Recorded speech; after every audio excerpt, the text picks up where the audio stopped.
La chaîne Faisons-nous peur a été démonétisée en novembre 2025. Même s'il peut vous arriver de voir des pubs sur les vidéos, aucun revenu publicitaire n'est généré. N'ayez pas peur de soutenir la chaîne à travers des donations ponctuelles, mensuelles ou des achats de très longues narrations sur le site Buy Me a Coffee. Votre soutien est essentiel pour l'avenir de la chaîne. Affreusement vôtre, la ruse.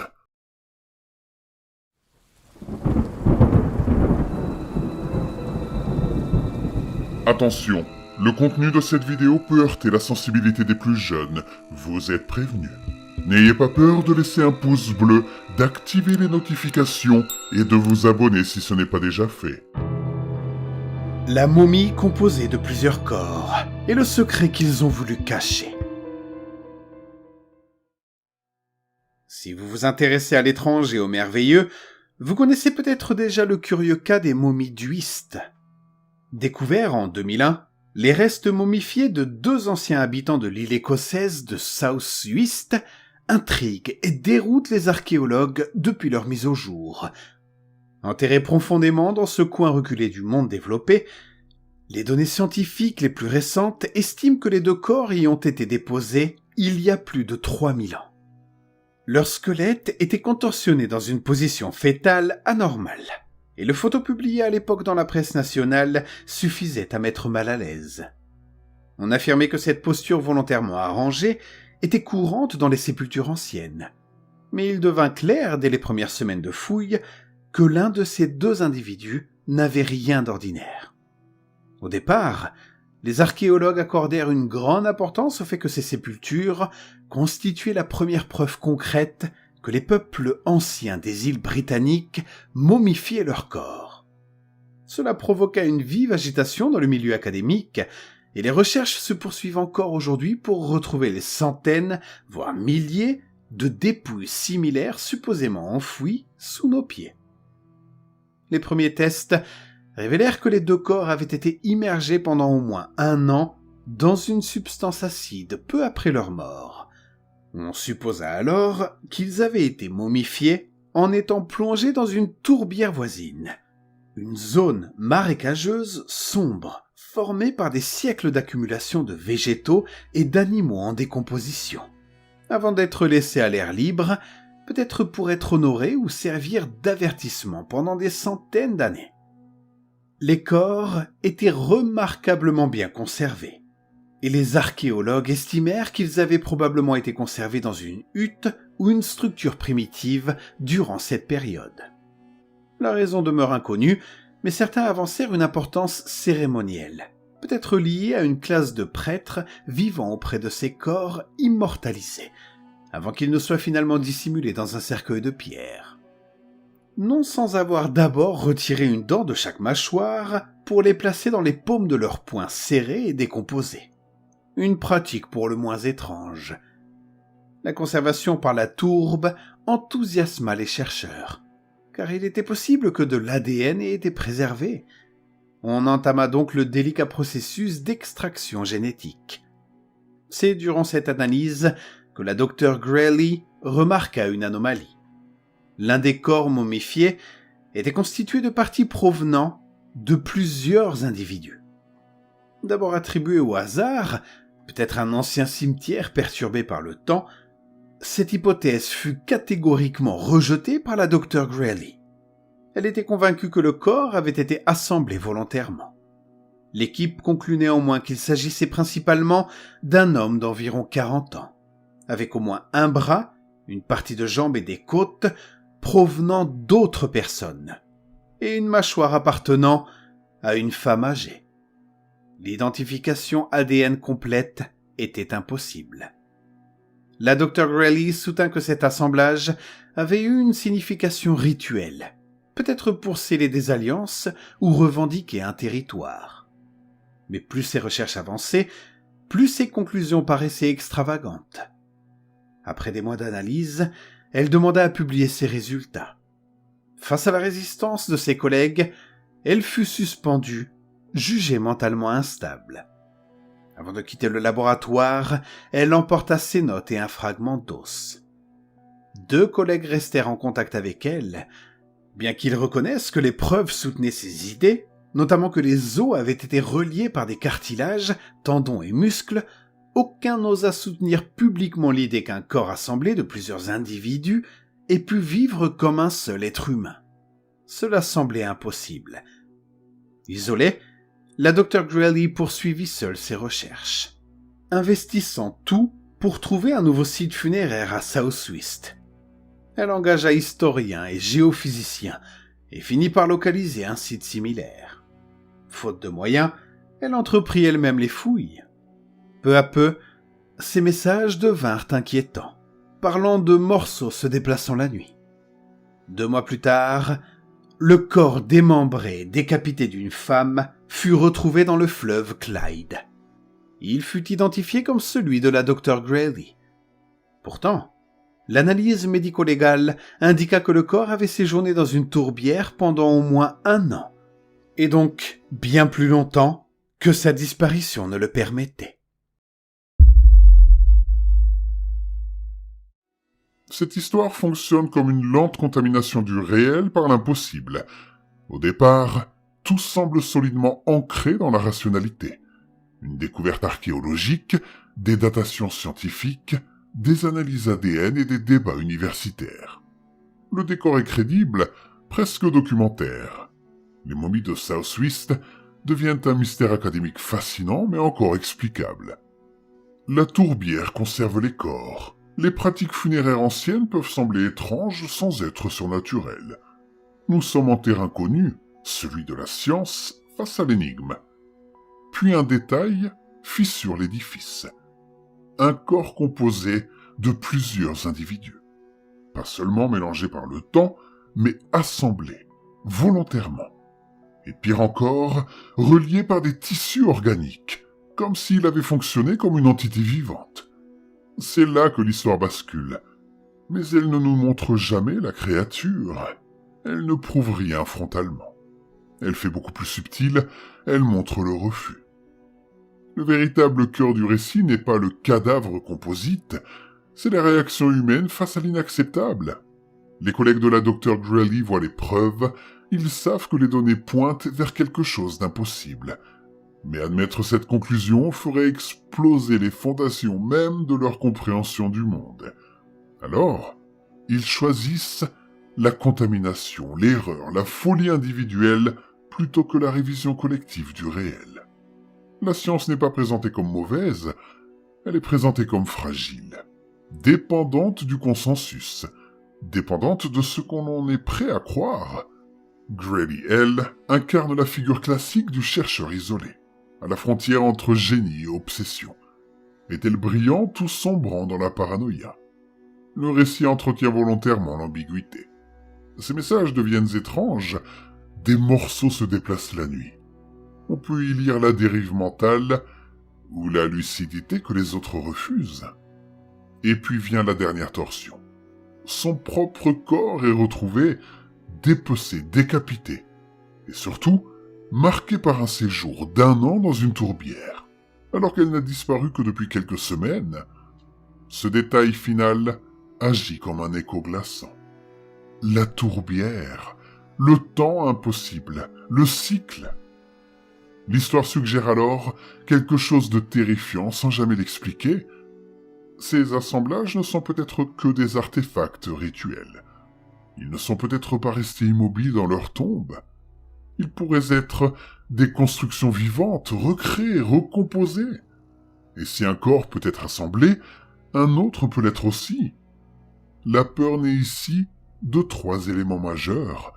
L'effondrement du temps, 3000 ans ne sont plus une barrière. L'effondrement de l'identité, un corps n'est plus un individu unique. L'effondrement du savoir, la vérité peut exister, mais être complètement rejetée. Ce n'est pas une creepypasta ou une histoire de monstre qui surgit en hurlant. C'est une histoire où le monstre pourrait être déjà passé, invisible, accepté, documenté, mais mal interprété. La tourbière devient alors un symbole puissant. Elle conserve, elle dissimule, elle altère. Elle suspend le temps, elle transforme la mort en attente. Et la question finale, implicite mais obsédante, est la plus dérangeante. Si un être fait de plusieurs morts a pu marcher autrefois, qu'est-ce qui dit qu'il ne marche pas encore aujourd'hui? N'ayez pas peur de laisser un pouce bleu, d'activer les notifications et de vous abonner si ce n'est pas déjà fait. À 12 ans, j'ai fait l'horrible erreur de me confier au psychologue de mon collège.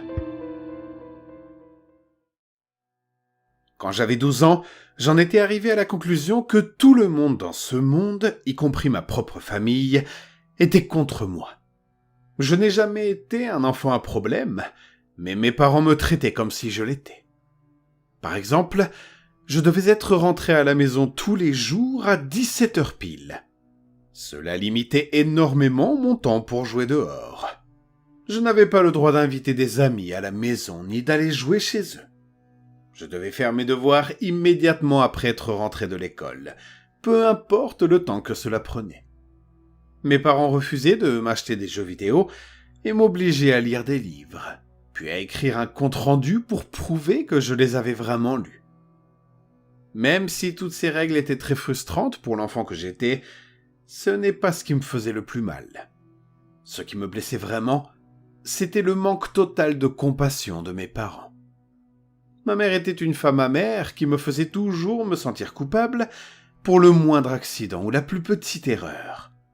Mon père, lui, ne connaissait qu'une seule émotion, la frustration. Il ne me parlait que pour me hurler dessus quand j'avais de mauvaises notes ou pour me frapper quand je faisais une bêtise. Mais assez parlé d'eux. Parlons plutôt du psychologue de mon collège. Pour préserver son anonymat, appelons-le le docteur Tanner.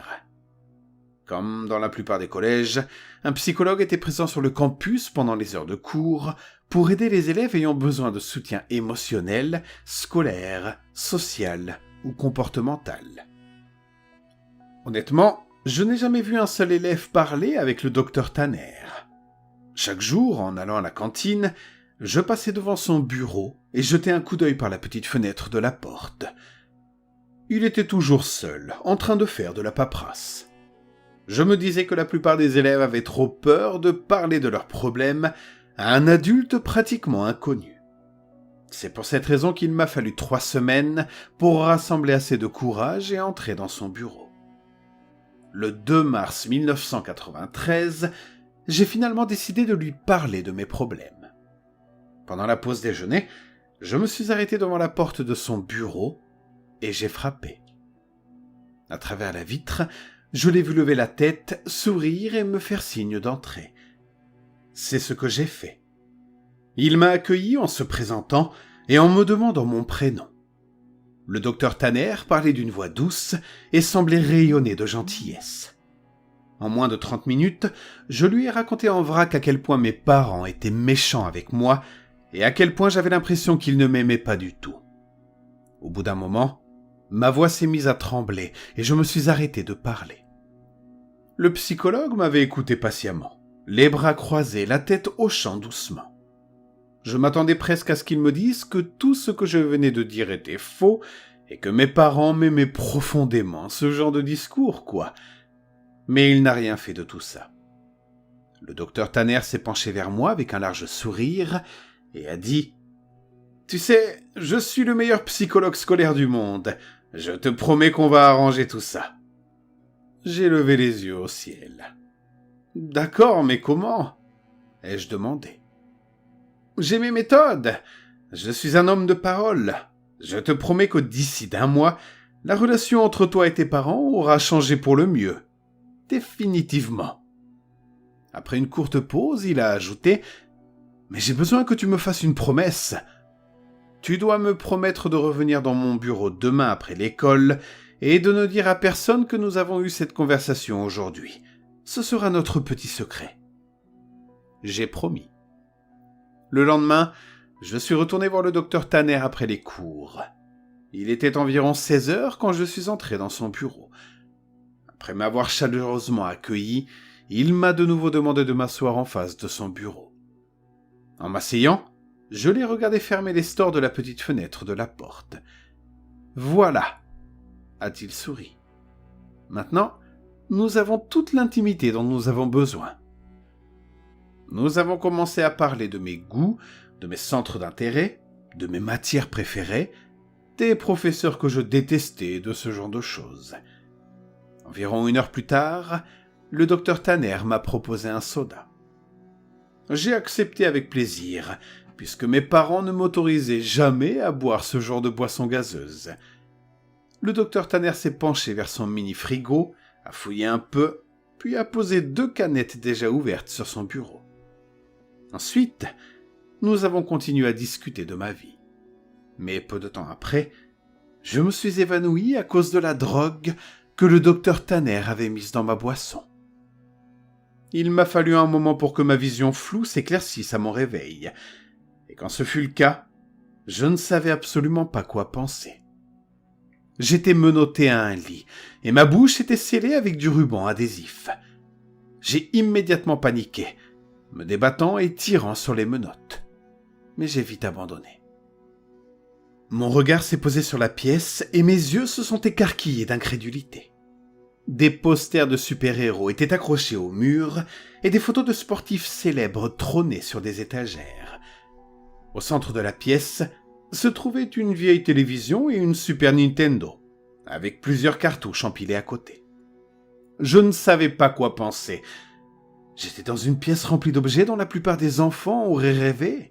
J'aurais absolument pleuré de joie si je n'avais pas été menotté à un cadre de lit. Mon estomac s'est de nouveau noué quand la porte s'est ouverte et que le docteur Tanner est entré. Il s'est assis sur le bord du lit. « Écoute-moi bien, » a-t-il dit. « Rappelle-toi que je suis là pour t'aider et que je ne te ferai jamais de mal, d'accord ?» Il a doucement retiré le ruban de ma bouche, puis les menottes de mes poignets. Mon premier réflexe a été de me mettre à pleurer, mais quelque chose chez le docteur Tanner me faisait me sentir en sécurité. Il m'a souri. « Tu vas rester ici pendant un moment, » a-t-il continué. « Et pendant ce temps, tu as le droit de jouer avec tous les jouets de cette pièce quand je suis à la maison. Mais quand je partirai travailler, je devrai menotter l'une de tes mains au lit. Tu pourras quand même regarder la télévision, mais je veux que tu regardes uniquement les chaînes d'information quand je ne serai pas là. » Je suis resté silencieux, essayant encore de comprendre ce qu'il venait de me dire. « Allez !» s'est-il exclamé en me tapant sur le genou. « Amuse-toi bien, je reviens pour le dîner. » Il s'est levé, a traversé la pièce, a appuyé sur le bouton d'allumage de la télévision, puis a verrouillé la porte derrière lui. Plusieurs minutes ont passé avant que je comprenne qu'il ne plaisantait pas. Il ne me restait plus qu'à allumer la Nintendo et jouer à Mario jusqu'à la tombée de la nuit. Vers 19h, le docteur Tanner est revenu avec 2 assiettes de purée et de nuggets au poulet. J'ai enfin trouvé le courage de lui demander combien de temps j'allais rester dans cette pièce. « Environ 1 mois, » a-t-il répondu. « Ou peut-être quelques semaines de plus. J'ai juste un peu de travail à faire. » Le lendemain matin, je me suis réveillé avec la main du docteur Tanner me tapotant la tête. « Eh, mon grand, tu n'es pas obligé de te lever tout de suite, mais je dois te remettre ça. » a-t-il chuchoté en refermant la menotte froide autour de mon poignet. Je l'ai regardé. Il portait une chemise, un pantalon élégant, un manteau sur l'épaule et une mallette à la main. Il avait exactement l'air de qui il était quand je le voyais à l'école. Avant de partir, il a posé la télécommande près de moi et m'a dit d'allumer la télévision et de regarder les informations. La première chose que j'ai vue en allumant la télé était une édition spéciale. Un policier à l'allure importante se tenait derrière un pupitre, entouré de journalistes. J'ai commencé à regarder en plein milieu de son discours. Une alerte enlèvement a été déclenchée à l'échelle de l'État ce matin. Plusieurs enquêteurs travaillent actuellement à identifier le ou les ravisseurs, mais pour le moment, nous disposons de très peu d'éléments. Les membres de l'établissement indiquent que le garçon a été vu pour la dernière fois vers 4 ou 5 heures de l'après-midi. J'ai commencé à me sentir mal quand une photo de moi est apparue à l'écran. C'était ma photo de l'annuaire scolaire de l'année précédente. Des bandeaux indiquaient mon nom, mon âge, mon collège et ma ville. Au-dessus de la photo défilaient les titres « Le FBI lance les recherches. Suspect inconnu. Disparition ou fugue possible. Les images en direct ont continué et 2 personnes que j'ai immédiatement reconnues, ma mère et mon père, se sont avancées vers le pupitre. Leurs yeux étaient rouges. Ma mère pleurait en tenant le micro, balbutiant des phrases comme « S'il vous plaît, rendez-moi mon bébé. Je suis tellement désolée. S'il te plaît, mon bébé, rentre à la maison. » Je n'ai jamais vu autant d'émotion chez ma mère. Quand mon père a pris la parole, je m'attendais presque à ce qu'il soit froid et distant, mais lui aussi pleurait. Il suppliait le monde entier de ramener son fils sain et sauf, et à la fin il demandait pardon. Je sais que je n'ai pas été un bon père, mais bon sang, je donnerai tout pour l'avoir été. S'il vous plaît, ramenez-moi mon garçon. J'ai éteint la télévision peu après. Mes émotions étaient confuses. Je me sentais horrible pour ce que mes parents traversaient, mais en même temps, je ressentais un étrange soulagement. Je savais maintenant qu'ils m'aimaient. Près de 4 semaines se sont écoulées. Le docteur Tanner me traitait avec un respect absolu. Oui, il me laissait menotter au lit le matin et revenait l'après-midi pour déjeuner et dîner avec moi. Mais il discutait et jouait aussi. Jamais je n'aurais cru qu'il aurait été aussi fort au Monopoly et au Scrabble. Mais un matin, quand il est venu me réveiller avant de partir travailler, j'ai remarqué un air grave sur son visage. J'ai aussi réalisé qu'il était venu 3 heures plus tôt que d'habitude. « Tu dois regarder les informations aujourd'hui, sans exception. Je veux que tu laisses la télévision allumée toute la journée et que tu fasses très attention à ce qui est dit. » a-t-il déclaré d'une voix sombre. J'ai obéi et l'ai regardé quitter la pièce. Environ 2 heures plus tard, une édition spéciale a interrompu une publicité pour du dentifrice. Titre à l'écran : Reste humain découvert. 2 hommes en costume ont commencé à parler. C'est avec un profond regret que nous devons annoncer une évolution tragique dans l'affaire de l'enfant disparu plus tôt ce mois-ci. L'un d'eux a baissé la tête pendant que l'autre feuilletait des documents. Des restes humains ont été retrouvés dans un sac poubelle sous un pont autoroutier. Le corps semble être celui d'un enfant, bien qu'il en reste très peu. Le corps a été décapité et en grande partie brûlé, réduit en cendres et en os. L'écran a montré une vue aérienne de l'autoroute avec des dizaines de voitures de police regroupées sous un immense pont. À l'intérieur du sac, la police a retrouvé une carte d'identité de collège. L'écran a affiché ma carte scolaire. Le plastique était partiellement fondu, mais mon nom et ma photo étaient encore visibles. Puis la caméra est revenue sur mes parents. Ma mère avait le visage figé de douleur. Mon père gardait la tête baissée. J'ai éteint la télévision. Le docteur Tanner est rentré très tard ce soir-là. Il s'est précipité dans la pièce, a retiré mes menottes et m'a mis une bouteille d'eau pétillante dans la main. Il a posé ses mains sur mes épaules et m'a souri. « Je t'avais fait une promesse, pas vrai ?» J'ai hoché la tête, les larmes coulant sur mes genoux. « Tu dois me faire une promesse encore une fois, » a-t-il murmuré. Il m'a dit que je devais boire toute la bouteille, que cela m'aiderait à dormir, et qu'à partir de maintenant, je ne devais jamais dire à qui que ce soit que je l'avais rencontré. J'ai promis. Je t'avais dit que j'étais le meilleur psychologue scolaire du monde, non ? Je me suis réveillé plus tard dans la nuit, allongé au milieu d'un parc, sous un ciel rempli d'étoiles. J'ai reconnu l'endroit. Il n'était pas loin de mon collège. Un peu plus loin, j'ai vu ma propre maison. Les lumières étaient éteintes, mais j'ai distingué mon père assis sur les marches de l'entrée. Je l'ai appelé timidement. Il a levé la tête, puis quand il a compris que c'était moi, il s'est levé d'un bond et a couru vers moi, les bras ouverts et en criant mon nom. Ma mère est sortie de la maison juste derrière lui. Le docteur Tanner avait raison.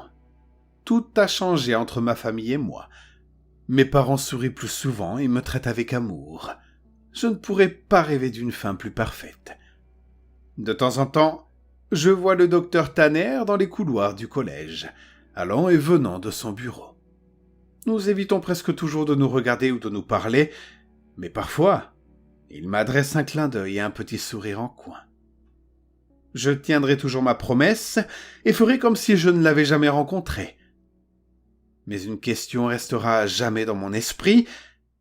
Qui donc le docteur Tanner a-t-il décapité et jeté du haut du pont? N'ayez pas peur de laisser un pouce bleu, d'activer les notifications et de vous abonner si ce n'est pas déjà fait. L'homme dans mon jardin n'était pas celui dont je devais avoir peur. L'horloge me fixait de ses yeux rouges, me criant qu'il arriverait bientôt. Il vient toujours à l'heure des sorcières.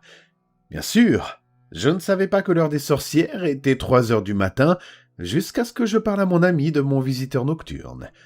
L'heure des sorcières est le moment de la nuit où Dieu est au plus faible et où tous les diablotins et serviteurs sortent.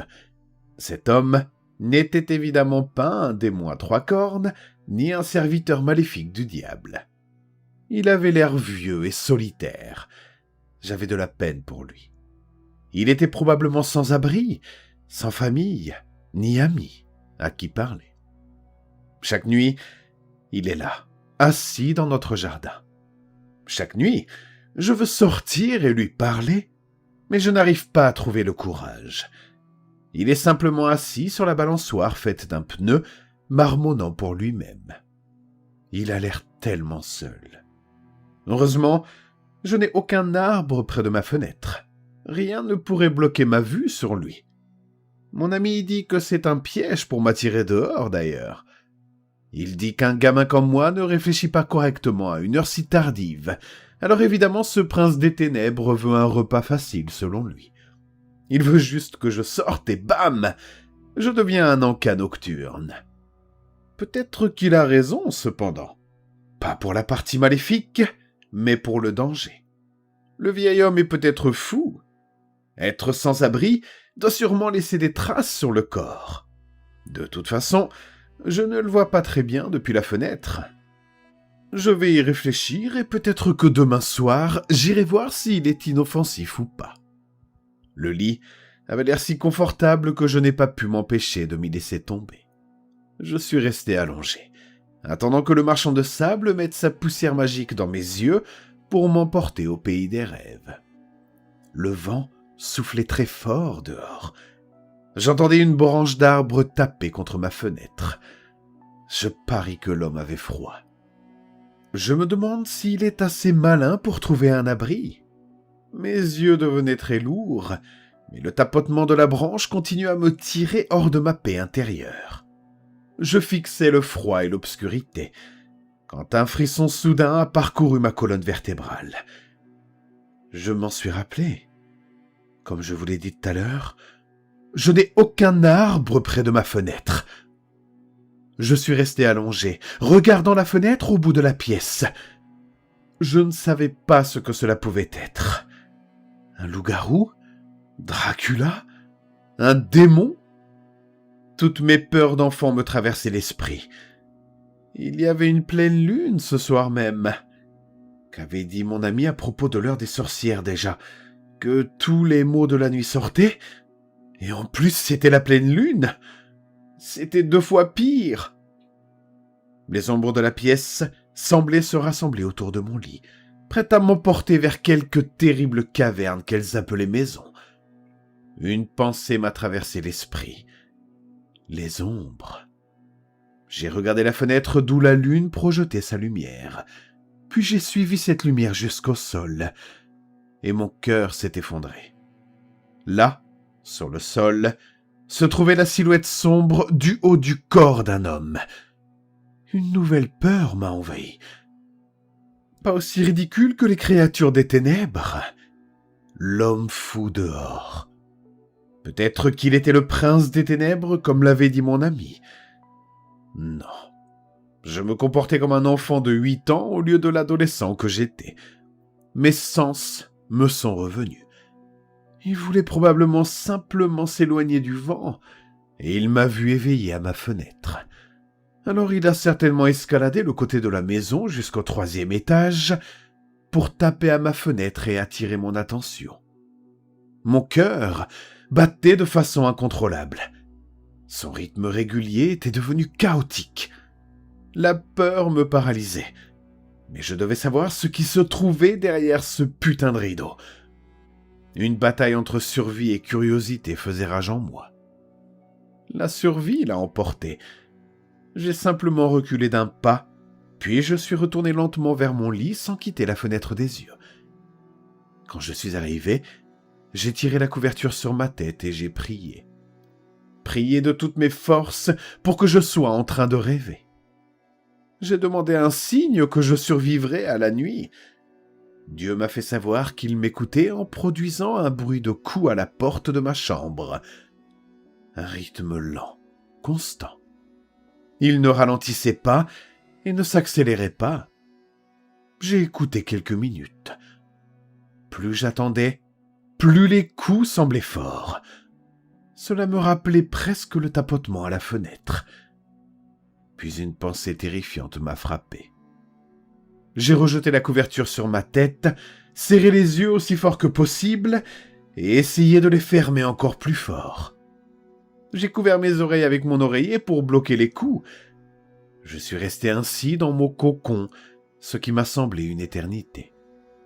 Mon corps a fini par se détendre, mon esprit a commencé à dériver vers le sommeil. Mais quelque chose m'empêchait de m'endormir.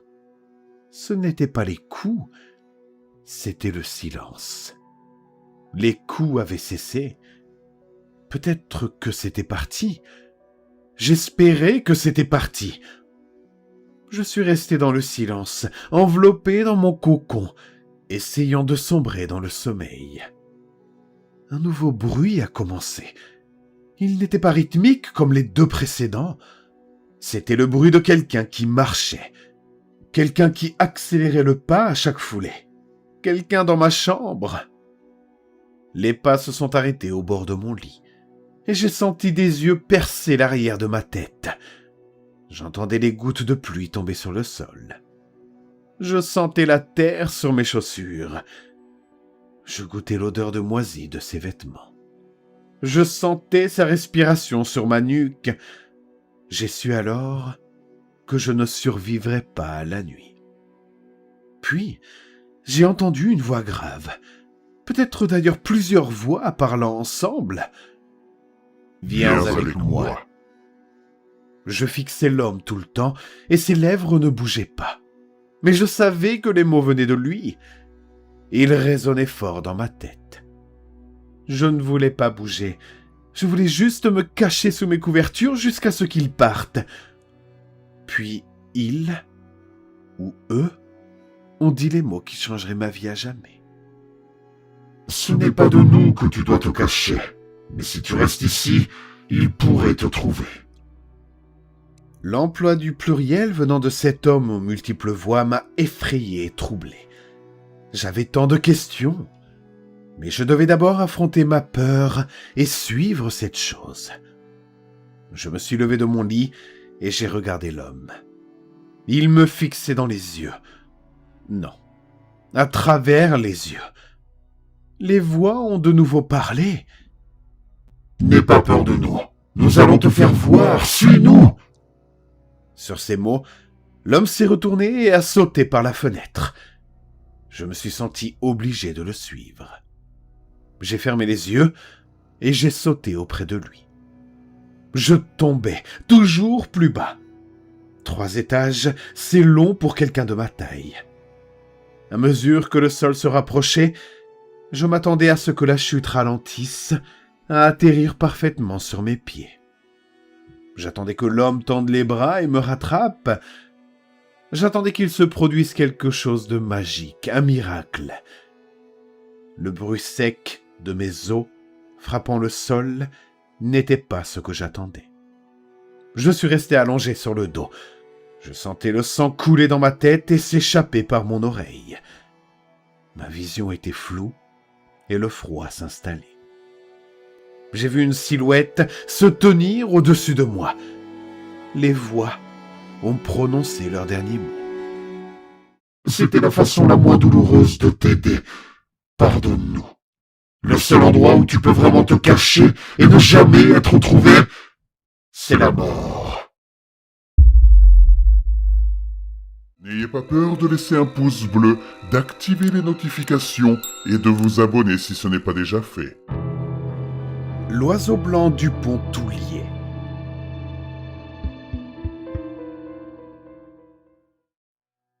La brume de la fièvre me laissait tremper de sueur. Je ne sais pas vraiment comment je suis arrivé ici. Pourtant, je suis déjà passé tant de fois devant le pont Toulier. Le trajet en bus jusqu'au pont Toulier était monotone. Mes pieds tapaient rythmiquement le sol, impatients. Le bus gris tanguait à gauche et à droite avec une familiarité fatiguée. Il se faufilait entre toutes sortes de voitures. Des sportives brillantes et des berlines négligées. Un crissement de pneus par ici, puis les portes hydrauliques du bus s'ouvrirent. Les passagers se déversèrent comme un liquide. Le pont Toulier est devenu le symbole de cette ville. Il figure même sur l'emblème municipal, ce qui est plutôt déroutant puisque c'est là que des centaines de personnes ont sauté pour tenter de mettre fin à leur jour. Et me voilà, moi aussi. Debout sur le trottoir du pont, je contemple la campagne et le vaste panorama qui s'étend devant moi. Le pont repose entre deux canyons béants. J'aperçois les fines striations de la terre escarpée, les pentes et les courbes, les hauteurs et les creux. Comme un puzzle de roches et de poussière.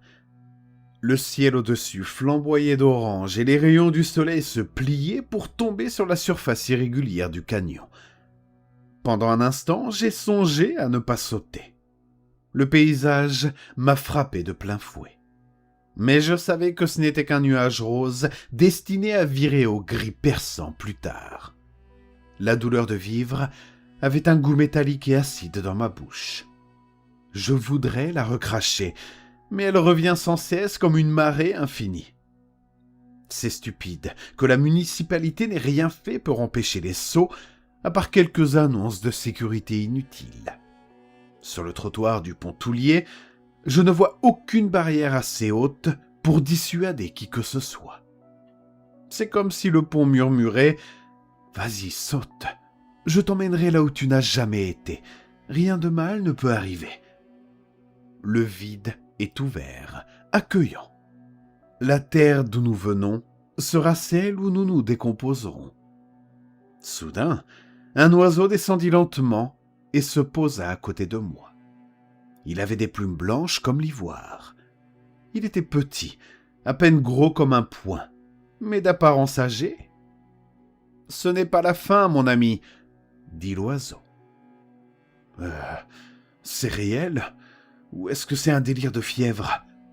répondis-je perplexe. « C'est aussi réel que possible, » répondit l'oiseau.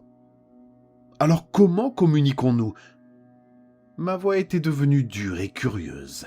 « Ne pose pas de questions. Je suis ici pour t'empêcher de connaître le sort de ceux qui se tenaient ici avant toi. Tu crois vraiment que ma vie peut s'améliorer ? C'est absurde. Je parle à un oiseau. À quelques centimètres de la mort et tu parles d'absurde ? Je soupirai. Pourquoi tu es ici au juste ? Demandai-je à l'oiseau. Depuis la première fois où j'ai migré vers cette belle ville, j'en suis tombé amoureux. Les arbres, les rues, les gens... Oh, ces gens adorables. Et ce pont, chaque nuit je venais ici. Puis les suicides ont commencé. Au début, cela semblait insignifiant, mais le nombre de corps a augmenté. Le premier, c'était il y a 10 ans. Tu es là depuis si longtemps ? Demandai-je avec perplexité. Oui. Vers le 20e sauteur, j'ai décidé d'agir. Je ne supportais pas que le pont soit associé à la mort. Mais pourtant, il y en a eu des centaines de suicides. Tu as échoué, non ? Je me suis assis, laissant mes jambes pendre dans le vide. Chaque fois que je vois quelqu'un prêt à sauter, je me révèle. Et chaque fois, il saute quand même. Mes mots ne sont sans doute pas assez convaincants. Qu'est-ce que tu leur dis ? Qu'est-ce que tu me dirais ? Je leur offre un voyage sur mes ailes, une traversée des cieux sans limite, le vent sur le visage. Pour voir le monde librement comme moi, c'est une invitation séduisante. Et ensuite, leur douleur était trop grande pour vouloir goûter à la vie à nouveau, et ils ont tous sauté. Le soleil déclinait et le vent était devenu froid. Et toi, sauteur, veux-tu faire un voyage ? Le canyon semblait m'appeler. La lueur ambrée se fondait sur les rochers. J'étais sous un sortilège. Je réfléchis un instant. Oui, emmène-moi voler, je veux tout voir. L'oiseau battit des ailes et s'éleva. En plein air, il murmura « Fais-moi confiance, tu retrouveras la joie de vivre. » Puis il m'agrippa par le col et nous avons décollé. Le vent fouettait mon corps, mais apaisait ma tempête intérieure. Nous montions toujours plus haut. La ville brillait en contrebas. Les rues, les rochers, les phares des voitures, les arbres dansaient sous nous. Le vent hurlait comme un cœur d'ange. J'étais libre, heureux. Nous avons viré vers l'ouest, vers le canyon. Je criais d'extase. « Tu vois ?» demanda l'oiseau. Je riais, incapable de parler. Hélas, toute bonne chose a une fin. Je ne peux te porter plus haut. Je fronçai les sourcils. Pour être honnête, ils ont tous dit oui. Mais qui ? Demandai-je à l'oiseau. Les centaines de personnes qui voulaient se suicider. Ils ne sont pas tombés. Ils ont volé avec moi comme toi. À ces mots, sa prise sur mon col se relâcha. Je tombai. Le soleil avait disparu, remplacé par la lune. Le voyage était terminé, la journée aussi, ma vie aussi. Pour moi, cette histoire ne parle pas d'un oiseau. Elle parle d'un mensonge magnifique. Ce qui me frappe, ce n'est pas la chute, c'est le vol. Le narrateur ne saute pas dans un moment de panique. Il saute après avoir été heureux, après avoir ri, après avoir ressenti une liberté absolue. C'est ça qui est terrifiant. L'illusion fonctionne parfaitement. Elle donne exactement ce qu'il cherchait, l'apaisement. L'oiseau blanc, dans mon interprétation, représente cette voix intérieure qui transforme la faim en délivrance poétique. Ce n'est pas une voix sombre, ce n'est pas une force brutale, c'est une voix douce, presque compatissante. Elle ne dit pas « meurs », elle dit « viens, je vais te montrer quelque chose de plus grand que la douleur ». Et le plus cruel, c'est qu'elle tient sa promesse, mais seulement pour un instant. Je pense que le pont, lui, symbolise l'habitude du désespoir. Il est devenu un emblème municipal. Cela signifie que la tragédie est intégrée au décor. Elle est normalisée et la municipalité ne fait rien. C'est comme si la ville avait appris à vivre avec la souffrance de ses habitants sans jamais vraiment la regarder en face.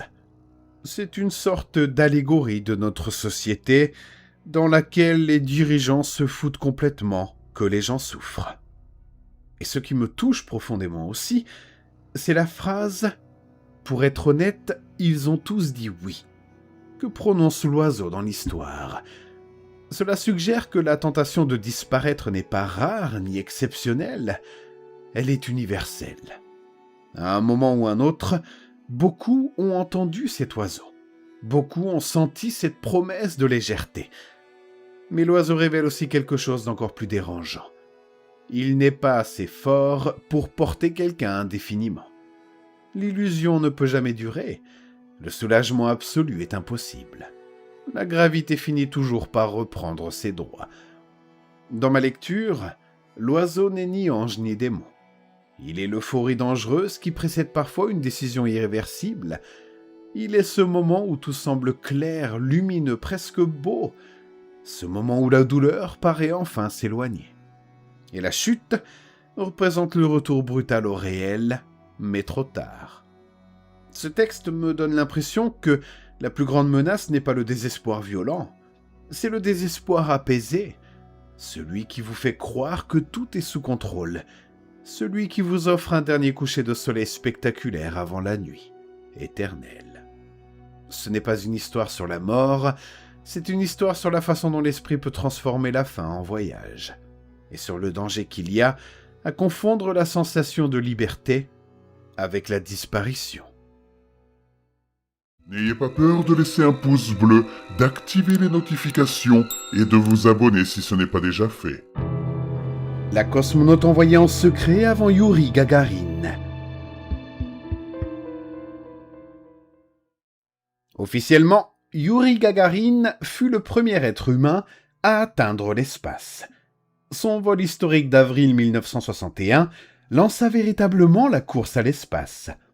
Le programme spatial soviétique, cependant, fut entouré de secrets dès le début.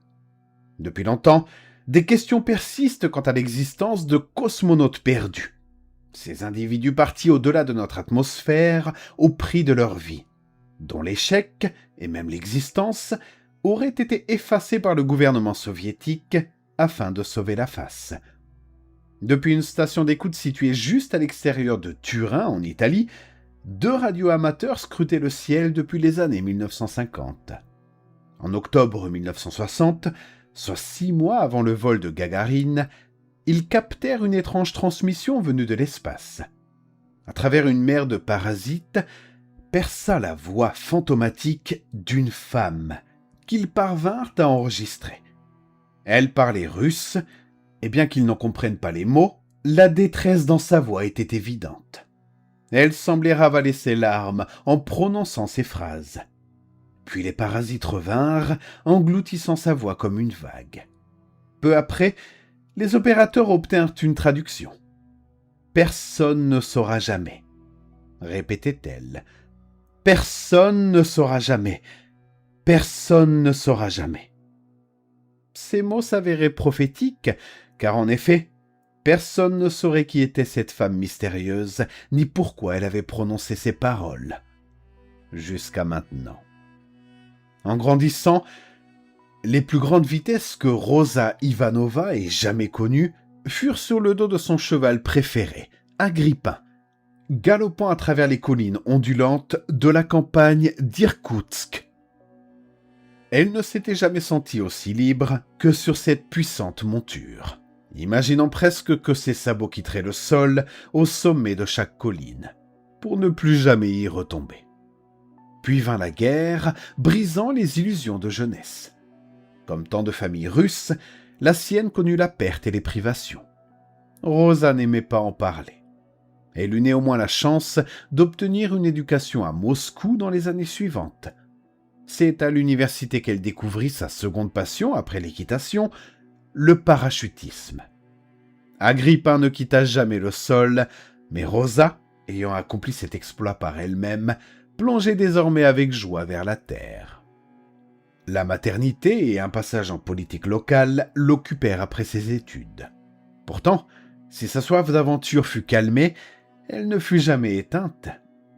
Elle couvait sous la surface, prête à jaillir. Elle accueillit donc avec une immense joie la nouvelle de sa sélection pour l'entraînement du tout jeune programme spatial soviétique. Sergei Korolev fut catégorique. Ce devait être une femme. Sorti du goulag 2 décennies plus tôt, le brillant chef du développement des fusées soviétiques affirma à ses supérieurs que ce serait un coup médiatique retentissant. De plus, soutenait-il, les femmes sont en général plus petites et plus légères que les hommes. Et comme il aimait à le répéter à propos des lancements, chaque gramme compte.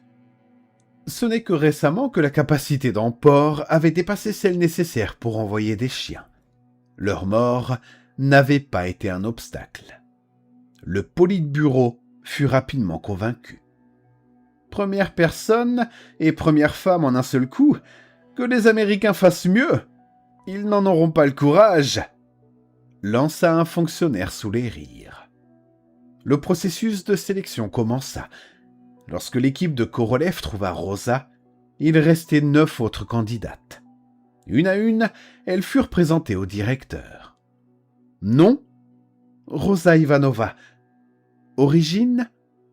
Oblast d'Irkoutsk, Sibérie. Âge et poids, 32 ans, 56 kg 7. Merci, vous pouvez partir. Tout cela était nouveau, tendu, exaltant, et elle avait hâte de commencer. Toutes réussirent l'entraînement rigoureux. Isolement, centrifuge, saut en parachute, études techniques. Mais c'est Rosa qu'on finit par choisir. Son expérience en parachutisme serait cruciale pour la rentrée atmosphérique. Son aisance politique aiderait face aux médias. Elle était aussi la plus légère du groupe, et chaque gramme compte. Et c'était également la fille d'un héros de guerre. Elle comptait les jours jusqu'au lancement, à moitié persuadée que ce rêve n'arriverait jamais. Jusqu'au jour où il arriva. Un matin d'octobre, dans la steppe kazakh, frais et gris, Rosa fut conduite vers la fusée Vostok. La tour argentée scintillait sous le soleil levant. Déjà en combinaison, elle rencontra Korolev sur le pas de tir. « Cette journée sera remarquable, vous réussirez. » Elle sourit. Elle aurait voulu que son fils soit là, mais la mission devait rester secrète. Dans la capsule, les commandes manuelles étaient verrouillées. Le vaisseau fonctionnerait automatiquement ou via contrôle au sol. On ignorait comment un être humain réagirait en apesanteur et aucun risque ne serait pris. Indicatif du sol, Aube. Le sien, Agrippin. Le lancement eut lieu. La tour s'éleva dans un grondement de feu et de vapeur.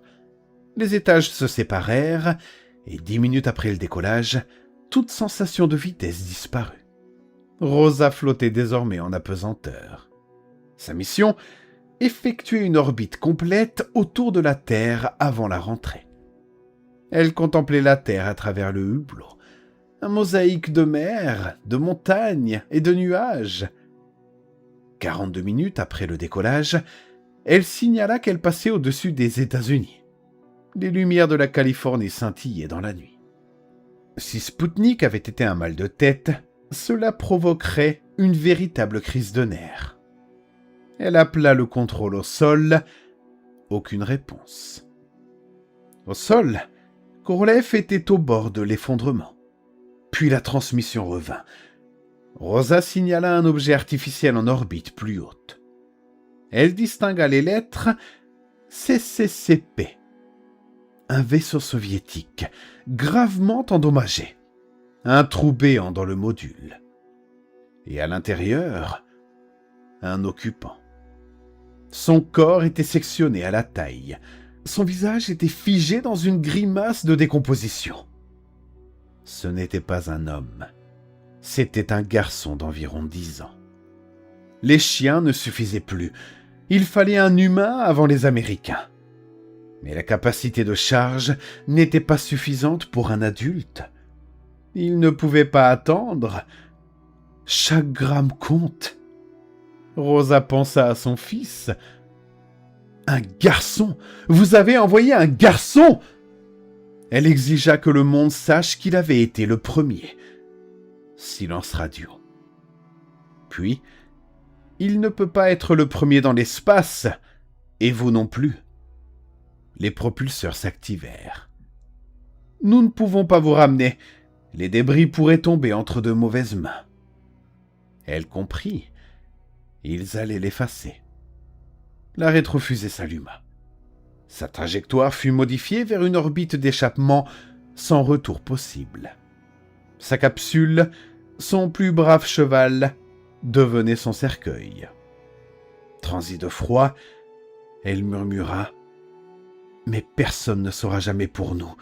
Personne ne saura jamais. »« Coupez !» ordonna Korolev. Clic. Tragique, oui. Dramatique, oui. Mais ne vous inquiétez pas, camarades. Nous réessaierons. Et nous réussirons. Il quitta la salle dans un nuage de fumée, cherchant une autre pilule. Il n'en trouva pas. Et son mal de crâne ne faisait qu'empirer. Quelques mois plus tard, il trouva un remède magique à son mal de crâne.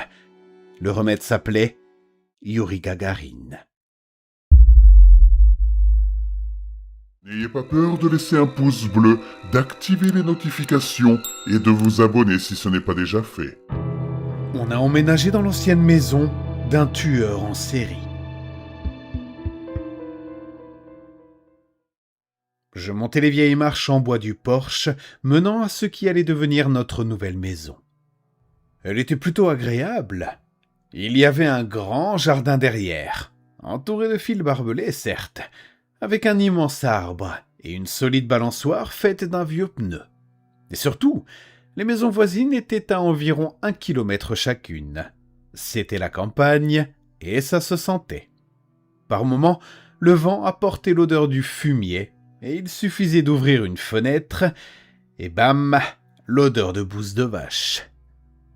Je n'étais pas comme la plupart des autres adolescents de 16 ans. Je n'avais pas fait de crise à mes parents parce qu'on déménageait dans une maison imparfaite. En réalité, ça ne me dérangeait pas tant que ça. J'ai toujours été assez détendu avec ce genre de choses, avec la vie en général. J'étais plutôt introverti, donc je n'avais jamais vraiment eu d'amis, à part quelques amis à distance que je connaissais depuis des années grâce aux jeux vidéo en ligne. J'étais clairement un gamer, mais je ne laissais pas ça nuire à ma santé. Je ne me sentais pas bien si je ne faisais pas un jogging au moins tous les 3 jours. J'adorais courir, et parfois je faisais un peu de yoga pour varier. Rester actif m'aidait beaucoup à garder le moral. Mais assez parlé de moi, l'intérieur de la maison était encore plus joli que l'extérieur. J'ai eu droit à une grande chambre à l'étage, avec une fenêtre donnant sur le jardin arrière. J'étais assez content de l'endroit, sauf pour un détail qui me mettait vraiment mal à l'aise. Un tueur en série avait autrefois vécu dans cette maison. Oui, un tueur en série. C'est pour ça que le prix était si bas. Il était apparemment médecin aussi. Il s'appelait Stanley Hutter. Il travaillait à l'hôpital de la ville la plus proche et faisait des choses absolument monstrueuses à ses victimes. Il les attirait dans sa maison, la mienne donc, et les gardait dans le sous-sol. Il les torturait et les agressait, mais avant ça, il leur retirait leurs cordes vocales. Il leur cousait les paupières et les gardait attachés pour le reste de leur vie. Leurs membres finissaient par se bloquer dans les positions où ils étaient ligotés, incapables de bouger. Il les nourrissait à l'aide de sondes, et c'était leur existence jusqu'à ce qu'ils meurent d'infection, de malnutrition ou d'hémorragie. Quand il fut finalement arrêté, il fut condamné à la prison à vie sans possibilité de libération. Mais il s'est évadé. Personne ne savait où il était maintenant, mais la police soupçonnait qu'il revenait parfois dans la maison, car 2 familles entières avaient disparu quelques mois après y avoir emménagé. Après ça, un système de sécurité très sophistiqué fut installé dans cette maison et autour d'elle. Mais plus personne ne voulait y vivre. Jusqu'à nous. Sans toute cette histoire, j'aurais vraiment aimé cet endroit. Mais avec ce passé, j'étais toujours sur mes gardes. La première nuit, j'ai décidé de descendre mon tapis de yoga dans le sous-sol aménagé. Personne n'y était encore allé, parce que c'est là que le tueur gardait ses victimes. C'était le début du printemps, donc il faisait encore un peu froid dehors, et dans le sous-sol. Mais ce n'était pas le seul problème. Ça puait. Une odeur de pourriture flottait partout. Je me suis d'abord mise à chercher le thermostat, car chaque étage de la maison avait le sien. Je l'ai trouvé et j'ai monté la température. Vous savez cette sensation quand il fait glacial et que vous attendez que le chauffage commence à faire effet. Sauf que je ne sentais presque pas de chaleur sortir des bouches d'aération. Le flux d'air était très faible, beaucoup trop faible. Il y avait aussi autre chose d'étrange. Des trous dans toutes les fines cloisons en bois. Des trous de la taille d'une balle de golf. Une idée m'est venue. Peut-être que des rongeurs morts étaient coincés dans les murs. Il y avait au moins 3 trous dans chaque mur, à différentes hauteurs. et presque tous avaient des traces en dessous, comme si quelque chose avait autrefois coulé ou pourri.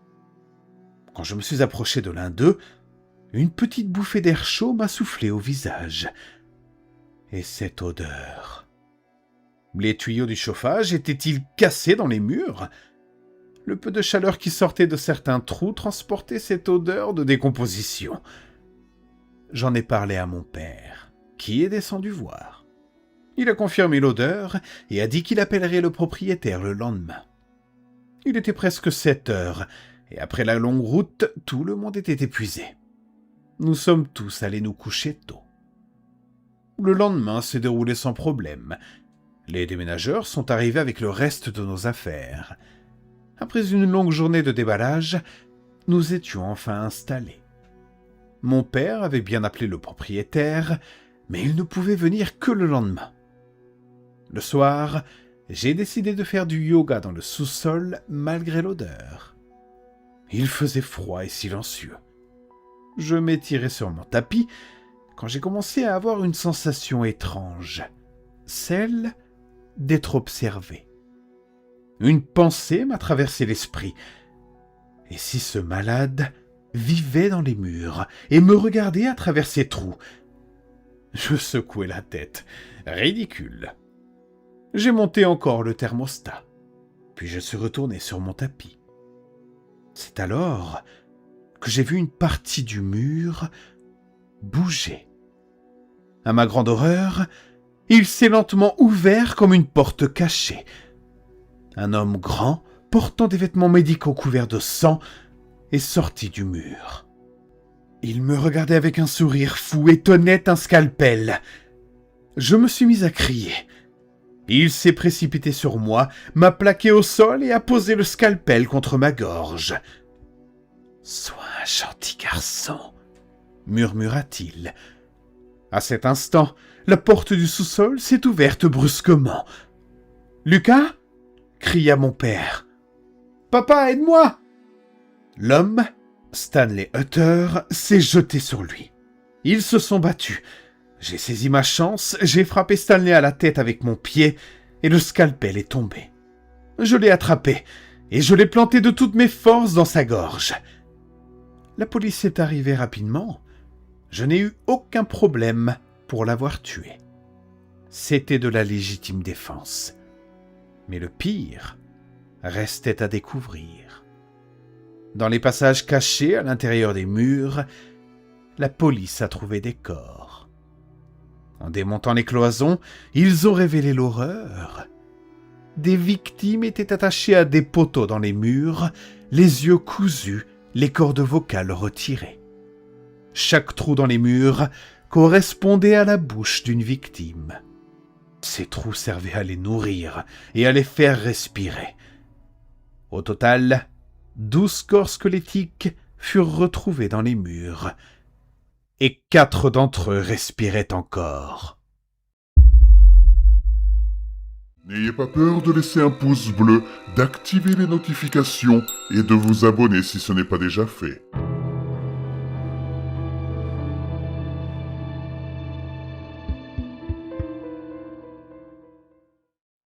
C'est une tradition toute simple. Chaque soir, pendant la semaine de l'équinoxe d'automne, vous recevez un cadeau et devez laisser une fleur sauvage en échange. C'est ce que m'a raconté ma sœur Kate lorsque je suis allé lui rendre visite fin septembre. Elle vivait dans une petite ville du Panama depuis 6 mois et avait déjà adopté bon nombre des superstitions locales. Dès ma première nuit là-bas, j'ai remarqué un plateau en laiton sur chaque porche, contenant chacun un bouquet de fleurs enveloppées dans de vieux rubans décolorés. La plupart étaient rouges ou l'avaient été dans une vie antérieure, mais il y en avait quelques-uns bleus, éparpillés parmi eux. C'est moi qui avais posé la question. Alors quand ma sœur s'est lancée dans une tirade sur Las Malvadas, ainsi que sur quelque chose qui pourrait se traduire librement par « l'abattage des âmes », je l'ai écoutée poliment, sans lui dire à quel point elle semblait ridicule. Dans le Michigan, elle n'avait jamais été du genre crédule. Nous avons toujours aimé l'idée des fantômes et des ghouls, mais nous savons que ce genre de choses n'existe pas vraiment. Ou du moins, nous le savions. Tout cela me mettait un peu mal à l'aise, vu le sérieux avec lequel elle prenait la chose. Mais en fin de compte, je me suis dit que cela ne pouvait pas faire de mal. Je l'ai même aidé à cueillir des fleurs sauvages derrière la maison pour les mettre dans le plateau d'offrande. Le lendemain matin, Il y avait une petite figurine sculptée dans du bois, enveloppée dans un autre ruban. Ma sœur était soulagée de voir que le ruban était rouge, mais elle m'a ignoré lorsque je lui ai demandé ce que signifiait une couleur différente. À ce moment-là, je trouvais en fait cette tradition plutôt mignonne. J'imaginais de petites vieilles femmes sortant la nuit et laissant des bibelots dans le quartier, ne prenant que des fleurs en paiement. C'était dommage que tout cela soit basé sur la peur, mais le geste en lui-même semblait plutôt sympathique, d'une manière un peu désuète. Au cours des jours suivants, nous avons parcouru toute la ville et nous sommes restés occupés jusqu'au soir. J'aurais complètement oublié les offrandes si ma sœur n'avait pas tenu à déposer ses fleurs chaque soir. Finalement, elle a dû retourner au travail, mais j'ai réussi à m'occuper toute seule. Je suis allée faire un tour dans des marchés locaux et j'ai rafraîchi mon espagnol tout en discutant avec des inconnus. Ma sœur rentrait généralement à temps pour dîner avec moi, mais un soir, elle m'a appelé pour me dire qu'elle allait travailler tard. Elle ne pensait pas rentrer avant le petit matin, alors j'ai décidé d'aller passer le temps dans un autre bar du quartier. « N'oublie pas de sortir les fleurs », m'a dit ma sœur avant de raccrocher. « Je suis sérieuse. Elles doivent être sur le plateau avant minuit. »« Oui, oui, » ai-je répondu, « je les sortirai. »« Je ne plaisante pas, » a-t-elle dit, tendue et sombre, lorsqu'elle m'avait expliqué cela pour la première fois. « Je les mettrai, » ai-je dit en essayant de cacher mon agacement.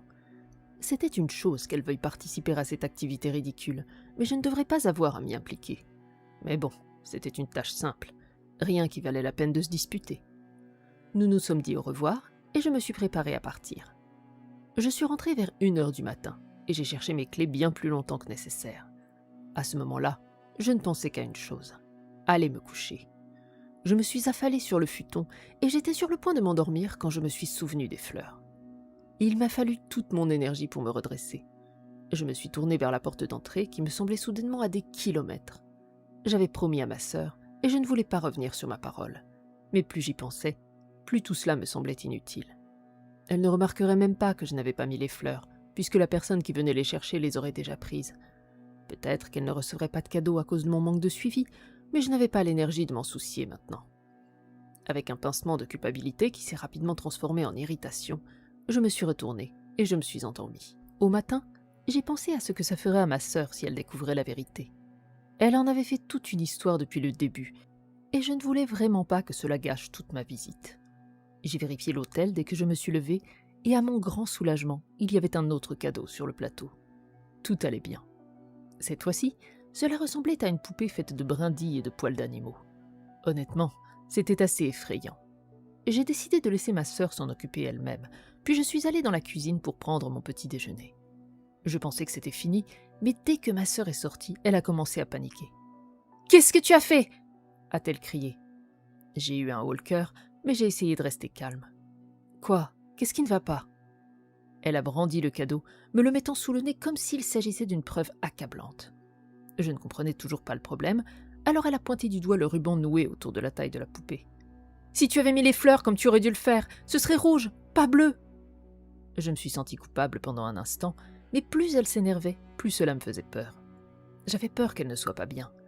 Peut-être que ce n'était pas seulement de la superstition, mais une maladie mentale sous-jacente qui ne faisait que refaire surface maintenant. Il n'y avait aucun moyen de justifier son comportement. « Écoute, Kate, je suis désolée, » dis-je en essayant de la calmer, mais elle ne me laissa pas le temps de finir. « Tu sais ce qu'on doit faire maintenant ? On doit lier les fleurs avec du sang. » Je laissai cette phrase flotter dans l'air entre nous pendant un moment, avant de répondre d'un ton incrédule. « Quoi ?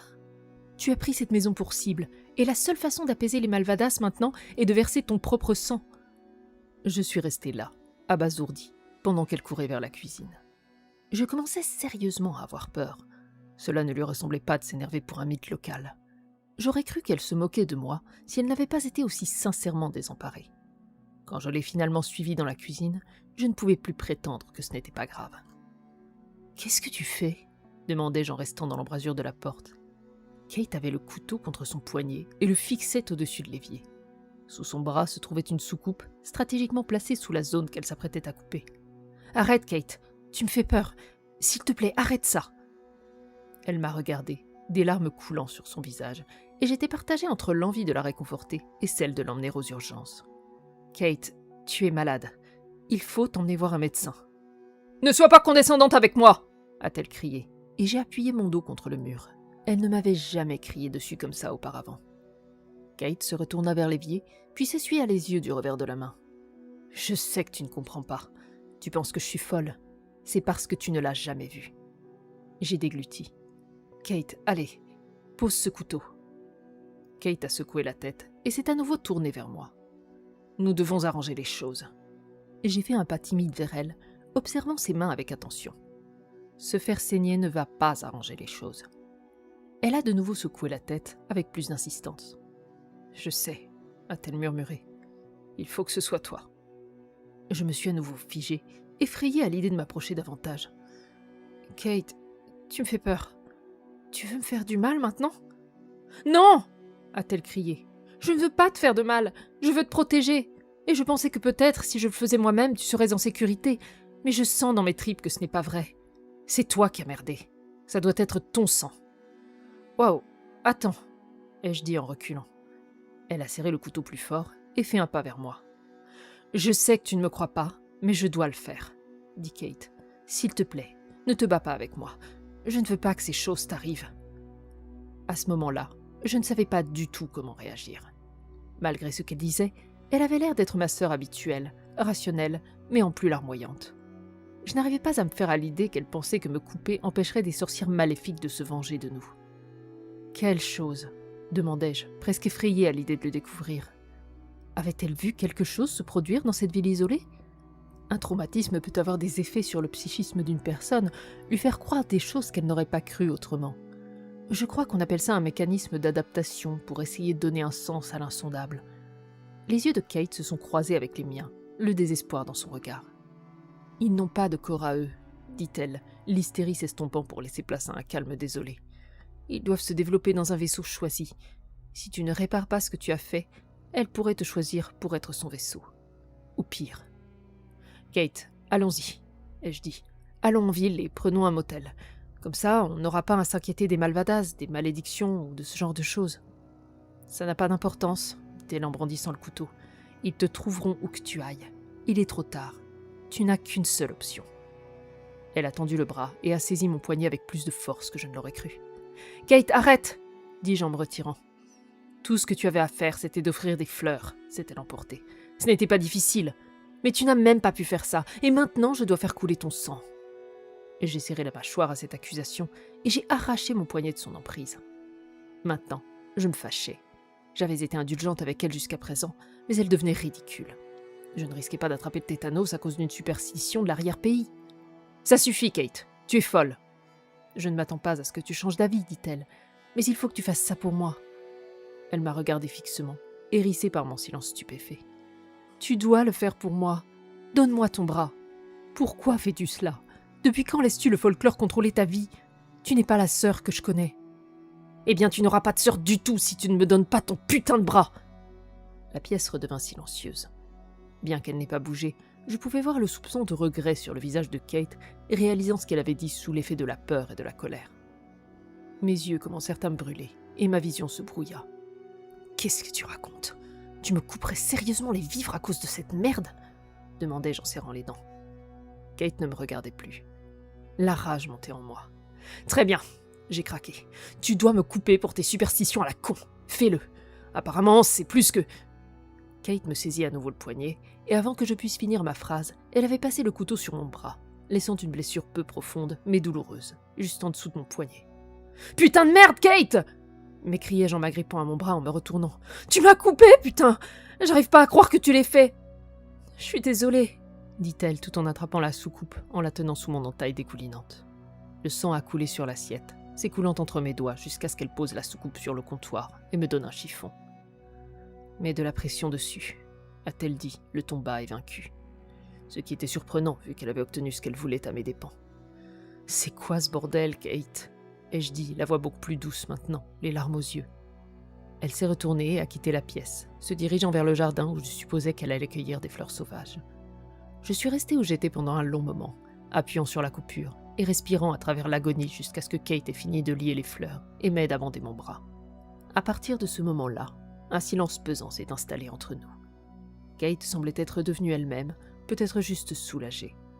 Je ne pouvais pas me résoudre à lui faire face, me sentant toujours trahie. Une fois de plus, j'ai envisagé d'essayer de la convaincre d'aller aux urgences, mais j'avais peur qu'elle ne m'attaque à nouveau. Quoi qu'il se passe avec elle, je n'étais pas équipée pour y faire face.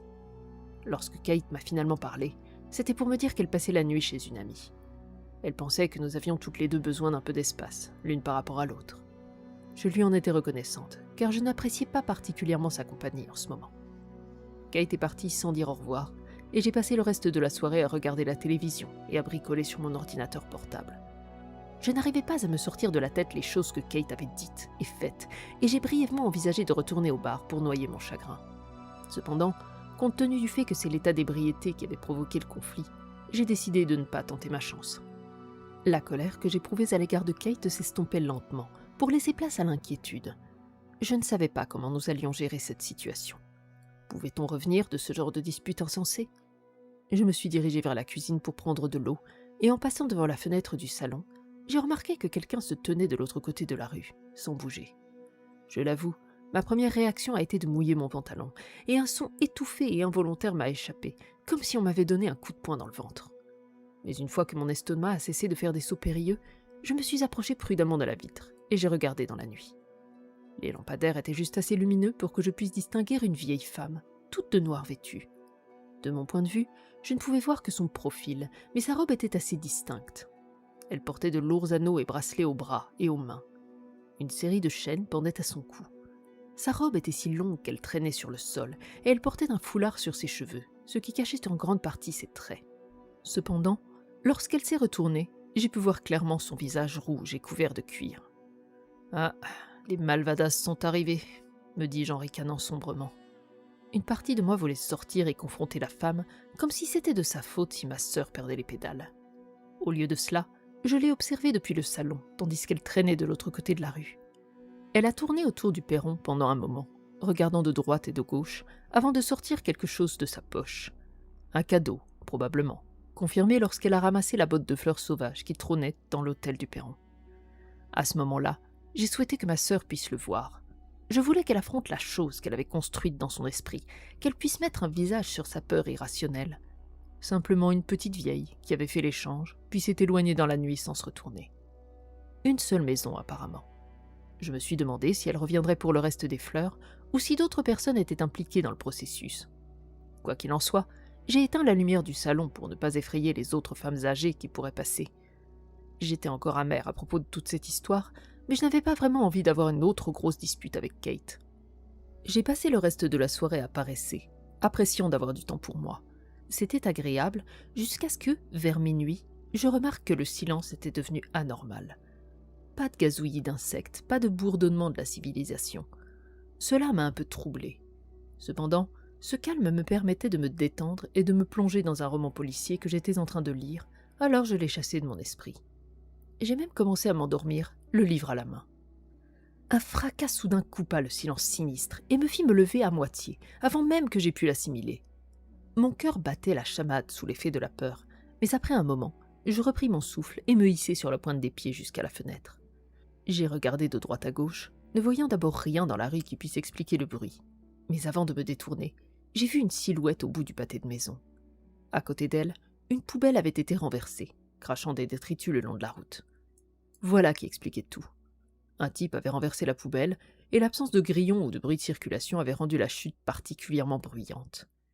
J'ai observé l'homme pendant un moment, alors qu'il continuait à se balancer au bout de la rue, la silhouette boursouflée. C'était un individu de grande taille, avec un ventre massif, plus grand que sa taille. J'ai supposé qu'il était complètement ivre. Il est resté ainsi dans l'obscurité pendant un certain temps, se balançant d'avant en arrière, avant de refaire des premiers pas chancelants sur le trottoir. Je remarquai alors que la plupart des lampadaires s'étaient éteints. La lune était cependant assez claire pour suivre l'homme qui passait de porche en porche, se penchant sur les autels. On aurait dit qu'il prenait les bouquets, mais il n'avait pas l'air de remettre quoi que ce soit. « Bon sang !» murmurai-je. Beaucoup de gens allaient être bouleversés demain matin. Je me demandais quel genre de bain de sang cela impliquerait. Je me suis figé lorsque l'homme s'est approché de l'appartement de ma sœur, se glissant en arrière de façon à ce que je sois presque caché par les rideaux. Il a jeté un coup d'œil autour de lui, la tête agitée d'une manière étrange et peu naturelle, puis il s'est dandiné jusqu'au porche de tout à l'heure. Le réverbère s'est rallumé juste à temps pour que je voie l'homme vomir sur le perron. J'ai eu un haut le cœur, et j'ai reculé jusqu'à ce que je remarque que ce n'était pas de la bile qu'il vomissait. Il vomissait du sang. Du sang épais, lourd, en quantité apparemment infinie. J'ai mis une main sur ma bouche et j'ai regardé le type se diriger vers la porte en titubant. Il a passé une paume ensanglantée sur le devant de la porte, laissant une traînée rouge dans son sillage. Puis il a attrapé la poignée et a tiré. Une fois, 2 fois, une 3e fois, avant de lever les 2 bras et de commencer à frapper la porte de toutes ses forces. Il a fait claquer ses poings contre le bois, frénétiquement, enragé. C'est à ce moment-là que j'ai réalisé que je devais appeler les flics. Ce type avait besoin de soins médicaux. Je me suis apprêté à composer le 911, puis j'ai réalisé qu'il ne s'agissait peut-être pas de la ligne d'urgence au Panama. Troublé, j'ai essayé de chercher sur mon téléphone quand le type à l'extérieur a de nouveau attiré mon attention. Il s'était éloigné du porche et était maintenant en train de convulser dans la rue. Les bruits qu'il émettait étaient primitifs, comme ceux d'un animal sauvage, et je me suis rendu compte que je ne pouvais pas bouger. Je ne pouvais pas détourner le regard. J'ai simplement regardé l'homme tomber à genoux, s'agiter à nouveau, avant de se jeter en arrière. Toujours à genoux, il se tordit jusqu'à ce que ses épaules s'enfoncent dans l'asphalte, faisant ressortir son large abdomen dans la lumière de la lune. Son corps s'était plié si brutalement, si brusquement qu'il semblait s'être brisé en 2. C'est alors que j'ai vu le mouvement. Il était facile de le manquer au début, mais bientôt il y eut une ondulation distincte sous la peau de l'homme. Quelque chose bougeait dans ses tripes. Je voulais détourner le regard, mais je n'y arrivais pas, prisonnière de ma peur et de ma fascination morbide. L'ondulation s'était amplifiée et la peau de l'homme a commencé à se déformer, tandis que quelque chose sortait de l'intérieur.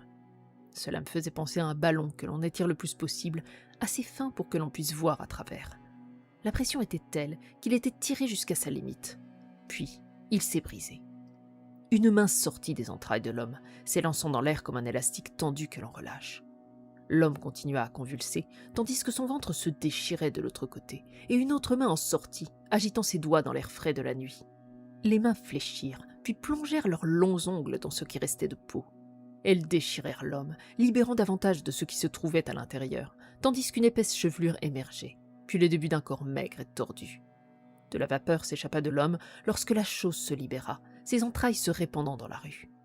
Alors qu'il se tenait debout, pâle et nu, face à l'autre maison, je pouvais voir que c'était une femme qui avait rampé hors de lui. Enfin, un semblant de femme. Plutôt ce à quoi une femme ressemblerait si elle était dessinée par une personne qui n'en avait jamais vu auparavant. Elle mesurait environ 1,80 m. Elle était voûtée, sa peau ridée s'affaissait et pendait sur ses os. Il y avait étonnamment peu de viscères sur elle, et elle ne semblait pas gênée par le froid. L'homme se tortillait encore dans son tas de tripes lorsque la femme, la malvada, s'est approchée de la maison. Je ne pouvais pas voir son visage, je ne voyais que par seulement ce qu'elle faisait. Je pouvais cependant distinguer sa forme difforme, ses mouvements déchiquetés alors qu'elle se pressait contre le mur extérieur de la maison, juste en dessous d'une fenêtre scellée et couverte. Elle appuyait sa tête sur le bois, les bras écartés comme si elle embrassait la structure. Si elle avait émis un son, je ne l'aurais pas entendu, car mon cœur battait à tout rompre. Frappé, j'ai regardé. Je l'ai regardé étirer ses bras d'une façon anormalement longue. Je l'ai vu commencer à se glisser dans l'entrebâillement de la fenêtre fermée. Je l'ai regardé disparaître complètement. Dès qu'elle a été hors de vue, j'ai composé un numéro. Mon espagnol est limité, mais j'ai fait de mon mieux pour décrire ce que je voyais, et la femme au téléphone m'a promis que la police arriverait bientôt. Et j'ai couru autour de la maison, vérifiant les serrures de toutes les portes et fenêtres. Cela n'avait pas d'importance, n'est-ce pas? Rien ne pouvait l'empêcher d'entrer. J'ai ravalé la bile dans ma gorge et je me suis enfermée dans la salle de bain. Puis j'ai fait quelque chose que je n'avais pas fait depuis le lycée. J'ai prié. Tout ce que je sais, c'est que je me suis endormie malgré tout. Je me suis réveillée à l'étroit, dans une position douloureuse, brièvement désorientée par l'endroit où je m'étais réveillée. Lorsque je suis sortie de la salle de bain, il était 6 heures du matin. Si la police était venue plus tôt, je ne l'avais pas entendu, mais je pouvais voir des gyrophares derrière la fenêtre du salon. J'ai appelé ma sœur qui est rentrée à la maison environ 1 heure plus tard. Nous n'avons pas parlé de ce qui s'est passé entre nous. Nous n'avons pas dit grand-chose. Au lieu de cela, nous nous sommes jointes aux personnes qui entouraient la zone et nous avons regardé la police boucler la maison et sortir plusieurs sacs mortuaires. Une femme a chuchoté en espagnol. Meurtre. Elle et son amie parlaient trop vite pour que je puisse saisir l'essentiel de ce qu'elle disait, mais j'ai pu comprendre que la famille qui vivait dans cette maison avait été sauvagement massacrée. Pour l'instant, il n'y avait pas assez d'informations pour deviner pourquoi. Parmi la foule curieuse, j'ai remarqué la femme que j'avais vue la nuit précédente, bavardante avec d'autres passants. J'ai appris plus tard qu'il s'agissait d'une fouineuse locale. Pas du tout une sorcière, juste une mauvaise voisine. Mais je n'ai jamais su ce qu'elle faisait sous le porche cette nuit-là. Je suis partie un jour plus tôt, sans que ma sœur ne s'y oppose. Malgré tout, On s'est serré dans les bras et on s'est dit « je t'aime ». Le vol de retour m'a semblé encore plus long que d'habitude. Dans un sens, c'était comme si j'avais laissé une partie de moi dans ce village, mais je n'arrivais pas à savoir quoi ou pourquoi. Je suis maintenant aux États-Unis et je n'ai pas beaucoup parlé à ma sœur. Pour l'essentiel, les cauchemars ont cessé, mais il m'arrive encore d'entendre des grattements à la fenêtre de ma chambre. Je suppose que je suis un peu paranoïaque ces jours-ci. Ces derniers temps, j'ai du mal à faire la part des choses entre ce que j'ai dans la tête et ce qui se passe réellement autour de moi. Je ne cesse de remettre en question ma propre mémoire des événements. Était-ce une sorte de psychose temporaire ? Ai-je eu des hallucinations ? Ou ai-je vraiment assisté à cette scène de l'enfer ? Ai-je vraiment vu, sans l'ombre d'un doute, que toutes mes plus grandes peurs pouvaient être vraies ? J'essaye de ne plus y penser. Je passe une grande partie de ma journée à faire comme si rien ne s'était passé. Bien sûr, je garde un grand rouleau de ruban rouge dans mon bureau. Je sais que l'équinoxe est passé, mais je continue à laisser des fleurs sous mon porche tous les soirs. Au cas où. N'ayez pas peur de laisser un pouce bleu, d'activer les notifications et de vous abonner si ce n'est pas déjà fait. Le journal d'un soldat somnambule retrouvé au fond d'une grotte maudite. Journal de Nathaniel H. Jackson. 11 novembre 1911. Je n'avais jamais eu l'intention de m'aventurer dans cette grotte dont personne n'osait s'approcher. Je me souviens que lorsque j'étais enfant, mes amis et moi jouions souvent près de la limite de la propriété. À l'époque, la grotte se trouvait sur un terrain appartenant à mon oncle. Il n'autorisait jamais personne à entrer, pas même sa propre famille. Il détestait son frère, mon père donc, et n'a jamais rien fait de ces 200 acres de terre jusqu'à sa mort. Naturellement, tout le terrain était resté une nature totalement sauvage. Lorsque mon oncle est mort, mes parents étaient déjà décédés depuis longtemps.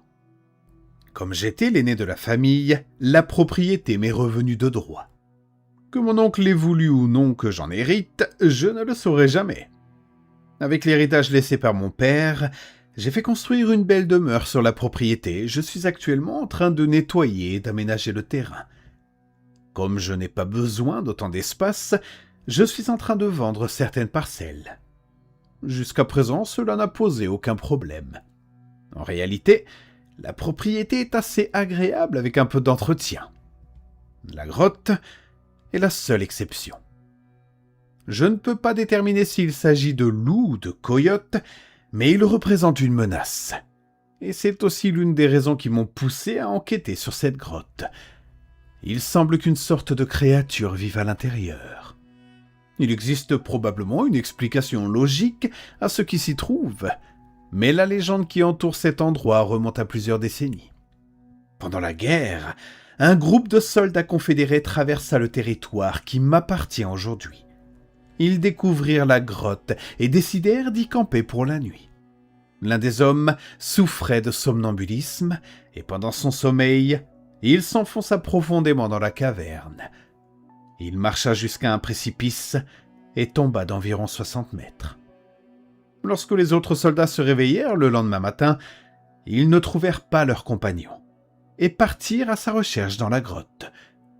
Lorsqu'ils arrivèrent au bord du précipice, ils entendirent ce qu'ils crurent être la voix de Satan lui-même. J'ai entendu et raconté cette histoire effrayante de nombreuses fois. Elle ne m'avait jamais affecté comme elle le fait maintenant. Les chiens sauvages sont un problème, mais la légende effraie aussi les acheteurs potentiels. J'ai donc pensé qu'il serait dans mon intérêt de découvrir ce qui se cache dans cette grotte et de l'en chasser. J'ai rassemblé de la corde, un peu plus de 60 mètres, des fusées éclairantes, une lampe à huile et un sac pour tout transporter. Enfin, j'emporterai le fusil de mon père, que je n'ai utilisé jusqu'ici que pour chasser les cailles, et j'espère qu'il suffira à me protéger contre d'éventuels chiens sauvages. Je découvrirai ce qui se cache dans cette grotte demain matin. 12 novembre 1911. Il m'est difficile d'écrire, car ma main tremble encore et mon cœur n'a pas cessé de battre à toute vitesse. J'ai effectivement rencontré une entité malveillante dans la grotte. Je ne peux pas dire ce que j'ai vu, car en réalité je n'ai rien vu. mais je crains de ne plus jamais connaître la paix après ce que j'ai vécu aujourd'hui. Je suis parti de la maison ce matin vers 5 heures et j'ai conduit mon automobile aussi près que possible de la grotte. Le véhicule ne pouvait pas passer à travers les broussailles, j'ai donc continué à pied. À partir de là, la grotte se trouvait à environ 1 kilomètre. En marchant, je me suis rendu compte du travail qu'il faudrait accomplir pour rendre ces terres attrayantes pour les acheteurs. Plusieurs grands arbres morts sont éparpillés sur la propriété et refusent de tomber. Leurs branches grotesques donnent au paysage une atmosphère sinistre. L'herbe me monte jusqu'au ventre et les insectes sont vraiment insupportables. Je me suis dit que si je ne trouvais rien de remarquable dans la grotte aujourd'hui, j'abandonnerais complètement cette partie du terrain. J'ai atteint la grotte sans encombre, bien que toujours agacé par les nuées d'insectes rencontrées en chemin. Il y en avait moins près de la grotte, ce qui m'a soulagé. Il était encore tôt le matin, mais je voulais rentrer chez moi le plus vite possible. Avec prudence, je suis entré dans la grotte. L'entrée était étroite, mais je suis assez mince et j'ai pu me faufiler. En avançant, le sol passa progressivement de la terre à la pierre dure, et les parois s'écartèrent. Je n'avais pas besoin de ma lampe au début, car la lumière du soleil levant pénétrait profondément dans la grotte. Il n'y avait pas de stalactites, et le plafond de la caverne se trouvait à environ 2,50 m au-dessus de moi. Je commençais presque à être déçu. Cette grotte légendaire ne semblait pas avoir un grand intérêt. Plus loin, l'obscurité devint totale. J'ai ramassé une petite pierre et je l'ai lancée devant moi. À ma surprise, je n'ai pas entendu l'impact aussi vite que je l'imaginais. Le bruit est venu de très loin. Mon cœur s'est mis à battre plus vite. J'ai allumé ma lampe à l'huile avec une allumette et j'ai avancé. Comme dans l'histoire, un précipice abrupt se trouvait devant moi. Je n'ai pas peur des hauteurs, mais je ne voulais pas tomber dans un abîme où personne ne me trouverait jamais. J'ai posé ma lampe au sol et me suis allongé à plat ventre. Je me suis avancé lentement pour regarder en bas. Il n'y avait que du noir. Mais je devais descendre. Avec mes outils, j'ai fixé des pitons dans la pierre et attaché ma corde. Puis j'ai commencé à descendre, tenant la lampe dans une main et la corde dans l'autre. Pendant environ 5 minutes, je me suis enfoncé dans l'obscurité. Je tendais l'oreille pour entendre un bruit venant d'en bas, mais il n'y avait rien. Lorsque mes bottes ont touché le sol, j'ai poussé un soupir de soulagement. La lampe brûlait toujours, la corde était toujours attachée au sommet. J'ai avancé un peu. C'était comme marcher dans un champ vide en pleine nuit. L'air semblait presque ouvert et j'aurais juré sentir une légère brise. Pourtant, le sol était parfaitement lisse et le silence était oppressant. Je me suis laissé distraire par mon étonnement. J'aurais dû marquer mon chemin. Quand j'ai enfin réalisé mon erreur, j'étais déjà perdu dans le néant. Une panique légère m'envahit. C'est alors que je trouvai le carnet. J'avais senti quelque chose sous mon pied, je me suis penché et j'ai ramassé un petit journal en cuir. Sur la couverture était inscrit un nom, Daniel Roderick. Je feuilletai quelques pages et lus une entrée au milieu du carnet. 17 juin 1862. J'ai vu le docteur aujourd'hui. Il m'a dit que j'ai un truc qui s'appelle... je ne sais plus trop comment. C'est un mot compliqué pour dire que je marche en dormant. J'ai pas besoin d'un docteur pour me dire ça. Je fais ça depuis que je suis gamin. Bref, il m'a donné des pilules pour dormir. Je dois en emporter beaucoup avant de partir demain. Je me suis figé en lisant ces lignes. Je venais de trouver le journal d'un somnambule dans une grotte où un homme similaire était censé être mort. C'est alors que j'ai entendu le bruit qui me hantera toute ma vie. Un sifflement grave, un frisson glacial parcourut mon dos. J'ai failli lâcher ma lampe. Serrant le carnet et la lampe contre moi, j'ai couru. Je courais aussi vite que possible, mais le sifflement ne cessait pas. Il devenait de plus en plus fort. Terrifié, je n'osais pas regarder derrière moi. Je percutai soudain un mur de pierre. Le choc fut si violent que ma lampe se brisa en 1000 morceaux. Je me relevai dans une obscurité totale. Les mains contre le mur, j'avançai frénétiquement, jusqu'à sentir enfin la corde. Le silence était revenu. Je me suis mis à rire nerveusement. Dos contre la paroi, je regardais le noir absolu. Je pouvais remonter à tout moment, mais quelque chose me poussait à rester là, à fixer le vide. Puis, juste devant moi, quelque chose se mit à siffler. C'était le son le plus abominable que j'ai jamais entendu. La créature devant moi était immense. Une chose capable d'effrayer la mort elle-même. Je ne sais pas comment j'ai réussi à sortir de cette grotte, mais je sais une chose. Cette créature aurait pu me tuer. Au lieu de ça, elle m'a laissé vivre. Et c'est peut-être la pire torture qu'elle pouvait m'infliger, car je suis désormais condamné à vivre toute ma vie avec le souvenir du son même du diable. N'ayez pas peur de laisser un pouce bleu, d'activer les notifications et de vous abonner si ce n'est pas déjà fait.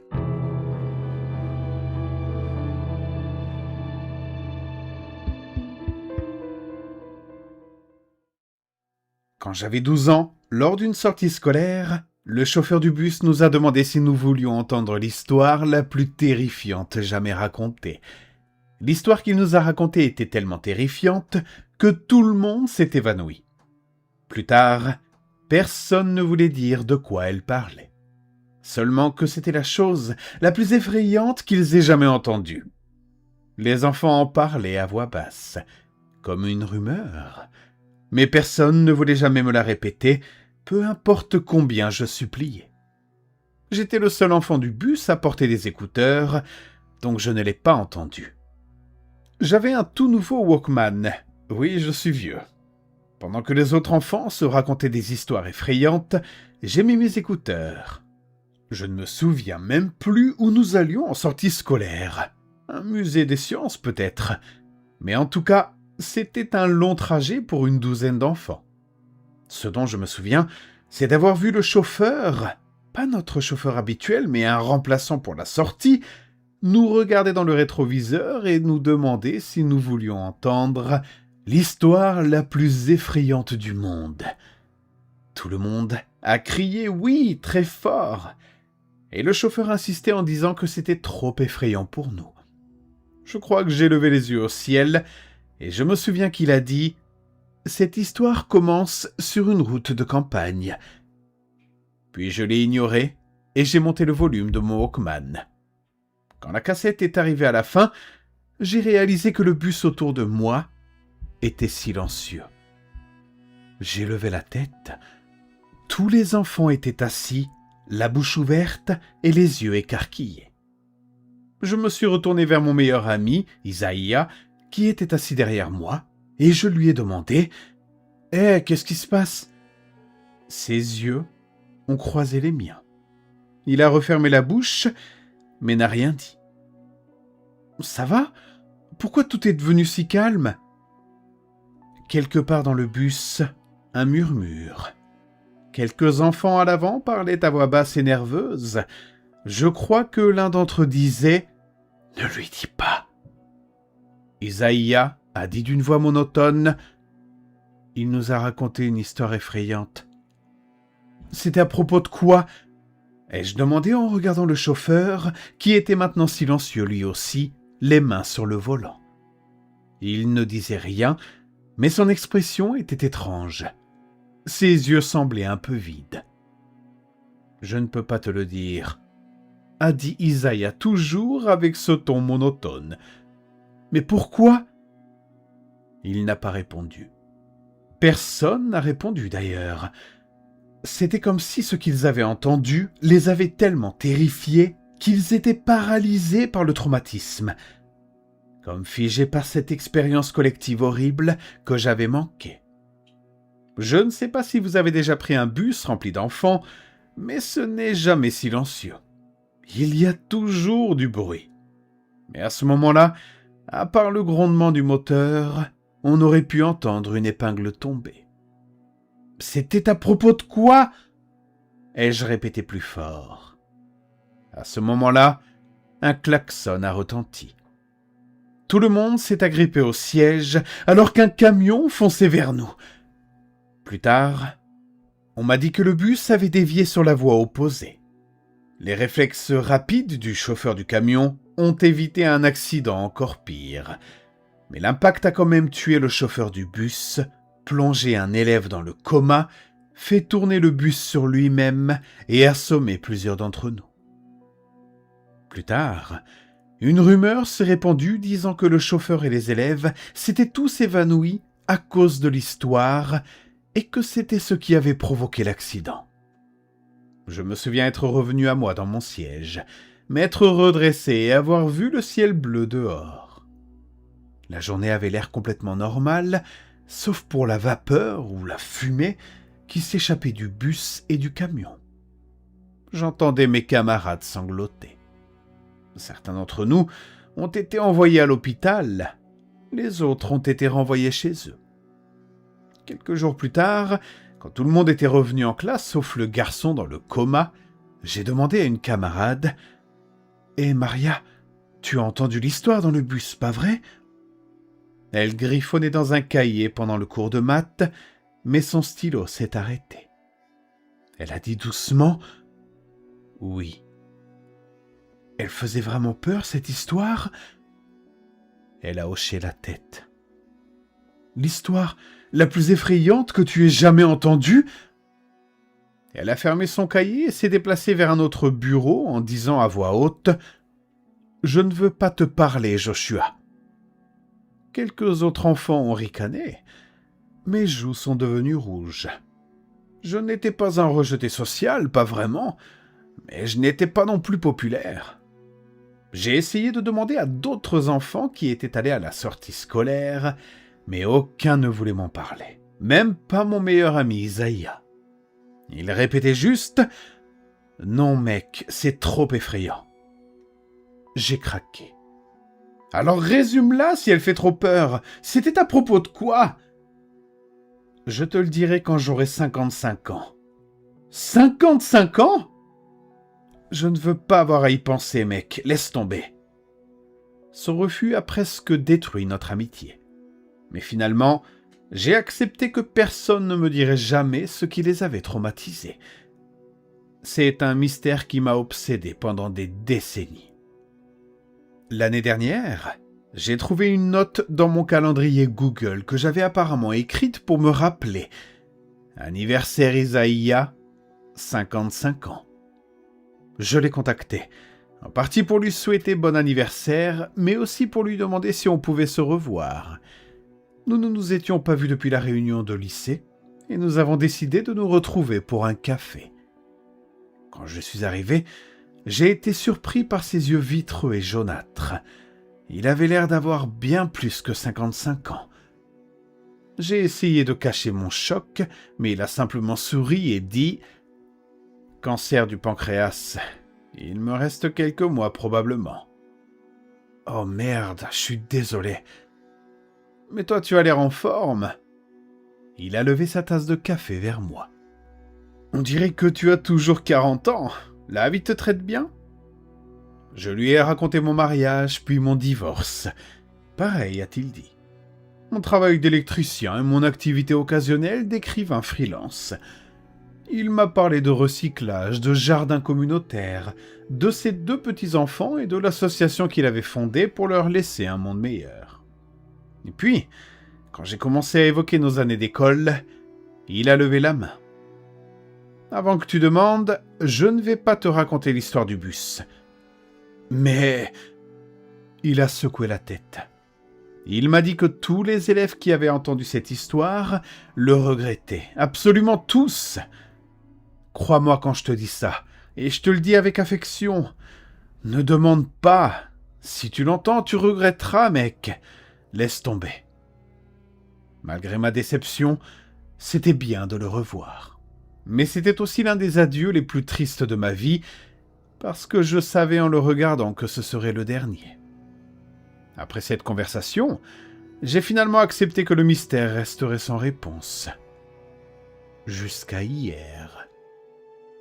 Car hier, et c'est arrivé par pur hasard, j'ai enfin entendu l'histoire. L'histoire que le chauffeur de bus avait racontée. J'étais dans un bar et j'ai entendu une femme dire à une table voisine « On racontait tous des histoires effrayantes. » Et le chauffeur a dit « Vous voulez que je vous raconte l'histoire la plus effrayante jamais racontée ?» J'ai immédiatement arrêté ma conversation et j'ai tourné la tête pour voir qui parlait. C'était une femme d'âge moyen. Au début, je ne l'ai pas reconnue dans la lumière sombre, mais en continuant de parler, j'ai compris. Maria. La petite Maria. La dernière fois que je l'avais vue, elle avait 12 ans. Dans ses cheveux bruns bouclés et dans la petite grimace de côté quand elle parlait, c'était bien elle. Le bar était bruyant et j'ai raté quelques mots. « T'es sérieuse ?» s'est exclamée une fille à sa table. Tout est vrai. Shinji est tombé dans le coma. Le beau-père de Devon l'a poignardé. Mitsuko est morte le jour de son mariage quand le gâteau lui a été écrasé au visage et qu'une tige en bois lui a transpercé l'œil. S'ensuit des exclamations horrifiées. Tout s'est passé exactement comme le chauffeur l'avait dit. Isaiah avait 55 ans quand le cancer l'a emporté, et lui et moi étions les deux derniers. Mais le plus fou, c'est qu'il y avait un autre enfant dans le bus qui n'écoutait pas. Sa voix est devenue plus basse et j'ai dû m'approcher. Le chauffeur l'a gardé pour la fin et il a dit « Joshua mourra 3 jours après avoir entendu cette histoire. » Et puis le camion nous a percutés, exactement comme le chauffeur l'avait dit au début. Et le pauvre Shinji est tombé dans le coma. Et ce pauvre Joshua. Joshua n'a jamais cessé de demander, tout le temps, quelle était l'histoire, quelle était l'histoire. On plaisantait en lui disant que si on ne la lui disait jamais, peut-être qu'il ne mourrait jamais. Un bruit étranglé est sorti de ma gorge. Maria a levé les yeux et je me suis éloigné rapidement.